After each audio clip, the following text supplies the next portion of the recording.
On that note, I'm going to ask Dr. Scott R. Stroud from USA to come and say his presentation, share it with us. He's from the University of Texas and is interested in Indian philosophy. He recently became very intrigued with the Jaina thought. So what, where, how is what he's going to tell us. So I'm going to hand over to him. And of course, he's got a very scientific mind and he speaks of rhetoric.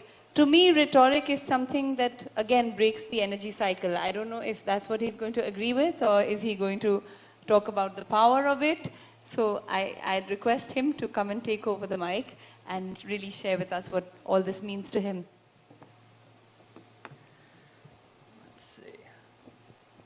And eventually my PowerPoint will be up there, right? Fingers crossed. Well, first I'd like to thank the convener, the Acharya, the Munis, the Sadhus, everyone involved in putting together this wonderful event. I come to Jainism as an outsider. I'm primarily concerned with the intersection between rhetoric, the art of persuasion, and philosophy. I love the American pragmatists. And I look at Jainism as a chance to expand some of the things we take for granted in the West, some of the things we don't think about, but we always do. So that's the spirit of this talk. More specifically, I'm going to try to answer two questions. One, an everyday question. One, a question you all, being familiar with Jainism, will understand. The first one is, how should we talk to each other? How should we address and listen and speak to each other? The second question is another one that you probably will, understand the vocabulary behind, which is, what does it mean for communication to be nonviolent? What is nonviolent communication? So first, let me start with two stories. One, a simple one from my upbringing. When I was a teenager, young enough to listen to my parents, but not old enough to follow what they said, I'd overhear things. And for instance, one time I heard my dad, who was a machinist, he worked with his hands on machines for a big company in California. I overheard him saying, to break the monotony of the day, he would listen to the radio. And one of the programs he would listen to on the radio was Rush Limbaugh. If you know anything about American politics, Rush Limbaugh is far right, very conservative, very fiery, very bombastic. Okay? And this was curious to me, you see, because I knew enough to know my dad was a union man, which tends towards the other side of the spectrum. Strikes, collective agreements, knowing the power management has over the machinists like him. And so this was always curious to me. And I asked him, why do you listen to Rush Limbaugh? Shouldn't you think he's just wrong and evil and shut it off? And he said, well, a lot of times he's really off, but sometimes he's right. And that stuck with me, and that has grown in meaning and significance over the last few years as I watch more and more the political discourse in the United States, the grand democracy of the United States. I'm sure it's the same way in India, the world's largest democracy. More and more people are getting polarized. More and more people are listening just to voices that confirm who they already know they are, and the answers they already take as true. So this has always stuck with me. Why do we tend to take things wholesale? This is evil, I won't listen to it. This is true, I'll listen to that. The second story happened when I began starting in grad school. And in grad school, you start reading a bunch of boring things. Not Jainism, of course. That's exciting. But the American pragmatist, John Dewey. I started reading Dewey. And I saw from his early work one other thing. Remember, this is the same John Dewey that in 1913 to 1916, Bhimrao Ambedkar, the father of India's constitution, studied with at Columbia University. This is another project I'm interested in. How does pragmatism end up in India? And what does India do to pragmatism? But at any rate, I started reading Dewey's philosophical works on democracy, works on ethics, and he started saying curious things, you see. As early as 1888, he objected to the view of democracy as vote counting, all right? Democracy as a decision-making procedure. What did he say democracy really was? This is young Dewey, right? 1888. He dies 1952. He says it's a way of life. Democracy is a way of life. Later on in the 1930s, he says democracy is a habit. A habit of what? Well, a habit of how you and I interact with people around the street corner, how we talk to people. So all of my scholarship up to now, whether it's dealing with Eastern topics or Western topics, or topics in between, it's going to be trying to unpack this stuff. What does it mean to have the right sort of habits? What does it mean to have the habits that we ought to have if we're living the life of democracy? So that's where my talk starts. What I call the challenge of democracies. Now, India is a wonderful democracy, and I'm eager to see how it looks in 20 years. It's going to be even better, I have a feeling. India has problems with corruption. India has problems with violence, physical, actual violence. I remember reading an awful story, 3 months ago during the presidential election, where someone tackled a mayoral candidate after he lit himself on fire, killing himself and the candidate. The U.S. doesn't have those problems, thankfully, but we have other problems, which I will call partisan reasoning here in a second. But you see, this is the problem I think it boils down to. Whether you're killing someone with fire, with a bullet, or whether you're killing someone's arguments by not even listening to it and refuting it in your mind or in your words. It's the challenge of hitting the democratic mean between openness and assertion. That's, I think, what the problem of democracy boils down to. How can we both listen to each other, be open to you maybe being right, and then how do I assert something? You see, because to assert something, I have to say I have something right enough to advance it to you. This is what we ought to do on the environment. This is what we ought to do in terms of recycling policy. So this, I submit to you, is the humble problem of democracy. How do we create citizens that balance the habits of assertion and openness to other ideas? Now, in democracies, especially the United States, where I'm swimming in this culture, this is the problem I see, you see. It's called partisan perfect reasoning. This is my imperfect term for it. What I see more and more are people are partisans. They identify with a political party, Republican, Democrat. They identify with an ideology. I'm a communist. I'm a libertarian. They identify, perhaps as I did to start this talk, a pragmatist. Or they identify with a certain argument or view or even religious worldview. And this solidifies. This becomes their identity. They don't want to give it up, you see. When you come and you chat with me and you say something that differs from that, what does the partisan do? The partisan has to defend their viewpoint because you are a threat to their existence, what they take as integral to their self, as integral to who they are.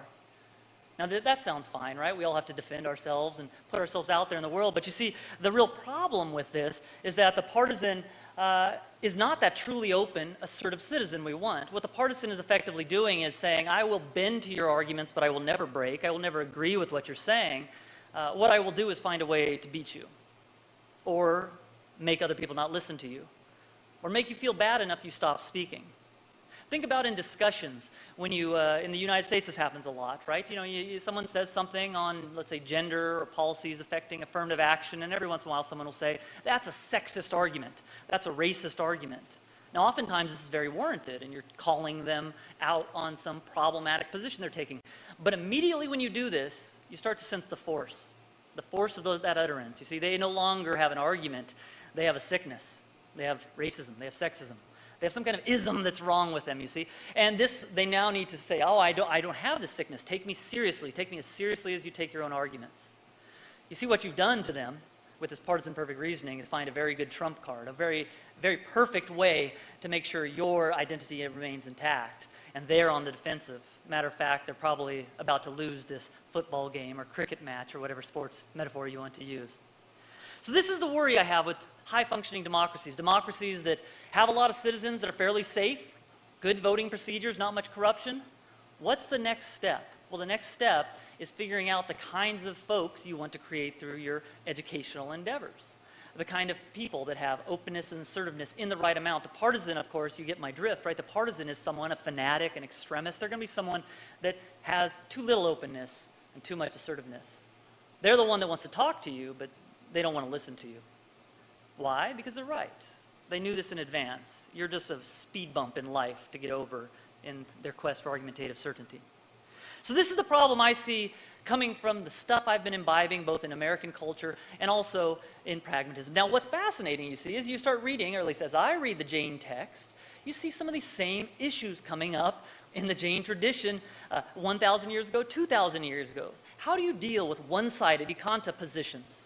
How do you deal with the passions involved in how I argue positions in concert or against you? So this is what I think is a unique starting point for a dialogue between Western schools of thought like pragmatism that are concerned with democracy as a way of life and incredibly rich spiritual, religious, philosophical traditions like Jainism that want to say, focus on self-purification, self-cultivation. This is your route to happiness. This is your route to the ends in life that really matter. Now, what I want to highlight to you as the most distinctive contribution, at least for my pragmatic purposes, of the Jain tradition is that most of our problems, maybe even all, happen when we have self-focused passions. That's repetitive. All passions in the Jain system seem to be focused on building a sense of self, putting dust on the mirror so you think that you really are this person that has this job, or this person that got that raise, or this person that needed that award but someone else got that award. All right, so this is I think, an incredibly useful reading of what's wrong with wrong action on the Jain tradition. The passions come into play. Now, what happens with partisan thought? Well, what do we do when we have an argument? We don't want to give it up. That feels bad. You see, the passions are implicated in partisan thought just as much as violence, when I kill something for my own culinary gain or when I step on something because it's in my way. So this, I submit to you, is the start of an interesting answer to the question, how do we communicate nonviolently? It's going to be, how do we communicate without all the passions that do violence to ourselves, as the Jains would read it? So this is going to be an interesting way to spin John Dewey's view of the habits of democracy, you see. This now becomes, using the Jain engagement, what are the habits of non-violent interaction with other people? What are the habits of not being a partisan? One of the hallmarks of partisan thought is certainty. Now this is interesting, right? Because there's a lot of certainty in this room, just like any room that's collected full of people of a similar mind that love Jainism or love skateboarding or whatever topic they want. So this is a challenge, and this is the challenge I submit to you, is that this conference is great because it gets us solidified, certain on certain events. But remember the cost of that. Everything in life has a cost. And the Jain tradition tells us that one of the costs to having so much confidence that your one-sided view is the whole view. This is problematic. So now let's get to the Anuvrat movement. The Anuvrat movement, Acharya Tulsi, starts in 1949, as we're all aware.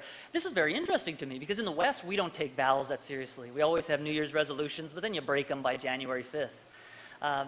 But this is interesting. How can I shape my habits by deciding to act in a certain way? So I'll conclude my talk today with my humble contribution.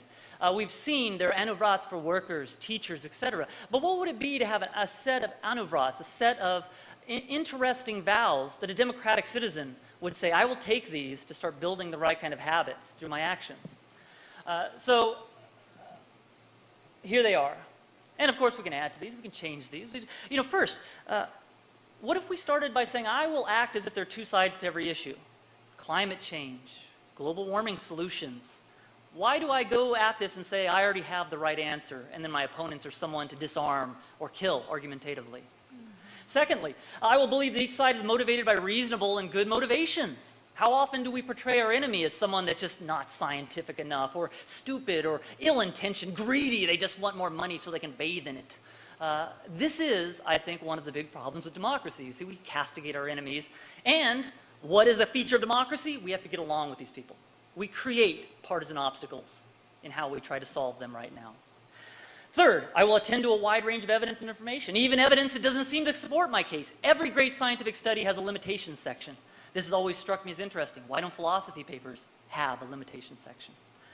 And then the last one, I will try to find ways to argue and conclude disagreement, solve argumentative disagreement while maintaining the face and respectability of the other person. This is tough, you see.